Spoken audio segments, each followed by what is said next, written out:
ইলিশের প্রজনন মৌসুমে মা ইলিশ রক্ষায় আগামী ৪ থেকে ২৫ অক্টোবর ২০২৫ পর্যন্ত ২২ দিনব্যাপী বিশেষ অভিযান পরিচালনা করবে সরকার। এ সময়ে ইলিশ ধরা, পরিবহন, মজুদ ও বিক্রি সম্পূর্ণ নিষিদ্ধ থাকবে। সোমবার ৩০ সেপ্টেম্বর দুপুরে মৎস্য ও প্রাণিসম্পদ মন্ত্রণালয়ের সভাকক্ষে আয়োজিত এক সংবাদ সম্মেলনে এ ঘোষণা দেন মৎস্য ও প্রাণিসম্পদ উপদেষ্টা ফরিদা আক্তার। তিনি জানান, মা ইলিশ সংরক্ষণ অভিযান ২০২৫ বাস্তবায়নে মৎস্য অধিদপ্তর, বাংলাদেশ মৎস্য গবেষণা ইনস্টিটিউট, আইন শৃঙ্খলা রক্ষাকারী বাহিনী সহ সংশ্লিষ্ট সব সংস্থা সম্মিলিতভাবে কাজ করবে। উপদেষ্টা বলেন, ইলিশের প্রধান প্রজনন মৌসুম হচ্ছে ১৯ আশ্বিন থেকে ৯ কার্তিক ১৪৩২ বঙ্গাব্দ, অর্থাৎ ৪ থেকে ২৫ অক্টোবর ২০২৫। আশ্বিনী পূর্ণিমার ৪ দিন আগে এবং অমাবস্যার ৩ দিন পর পর্যন্ত সময়কাল এই নিষেধাজ্ঞার আওতায় থাকবে।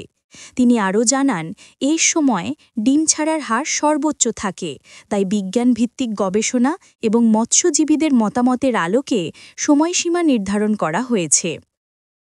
অভিযান পরিচালনায় মৎস্য কর্মচারীদের পাশাপাশি নৌপুলিশ, কোস্টগার্ড, নৌবাহিনী ও বিমান বাহিনী যুক্ত থাকবে। একই সঙ্গে সমুদ্র, নদী ও মোহনায় ড্রেজিং কার্যক্রম বন্ধ রাখা হবে। এই সময় ৩৭টি জেলার ১৬৫টি উপজেলার ৬,২০,১৪০টি জেলে পরিবারকে ভিজিএফ কর্মসূচির আওতায় প্রতি পরিবার ২৫ কেজি করে চাল দেওয়া হবে। এজন্য মোট ১৫,৫০৩.৫০ মেট্রিক টন চাল বরাদ্দ করা হয়েছে। নিষেধাজ্ঞা অমান্য করাকে শাস্তিযোগ্য অপরাধ হিসাবে গণ্য করা হবে। আইন অনুযায়ী এজন্য ১ থেকে ২ বছর পর্যন্ত সশ্রম কারাদণ্ড, সর্বোচ্চ ৫,০০০ টাকা জরিমানা কিংবা উভয় দণ্ড হতে পারে।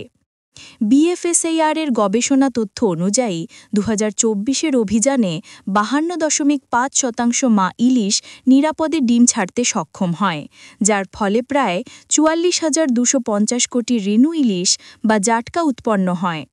গত ৫ বছরে ইলিশ আহরণে প্রায় ১০% হ্রাস পেয়েছে। ২০২৪-২৫ অর্থবছরের জুলাই ও আগস্ট মাসে আহরণ যথাক্রমে ৩৩.২০% এবং ৪৭.৩১% কমেছে। এই ২ মাসে মোট আহরণ ৩৫,৯৯৩.৫০ মেট্রিক টন, যা আগের বছরের তুলনায় প্রায় ৩৯% কম।